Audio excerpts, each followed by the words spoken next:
Arestado ang isang lalaki sa pagpapatupad ng pulisya ng isang search warrant sa munisipalidad ng Kiamba, Sarangani Province dakong alas 6 ng umaga kahapon, ika-26 ng Nobyembre taong kasalukuyan.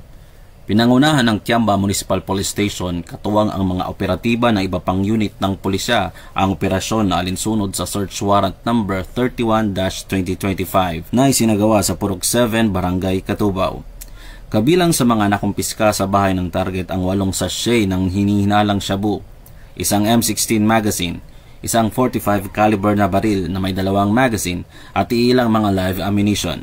Ginawa ang pag-imbentaryo ng mga ebidensya gamit ang body-worn cameras sa harap ng target individual saksi ang ilang media representative at barangay official. Samantala, inihanda na ang mga kasong paglabag sa RA 9165 at RA 10591 laban sa suspect.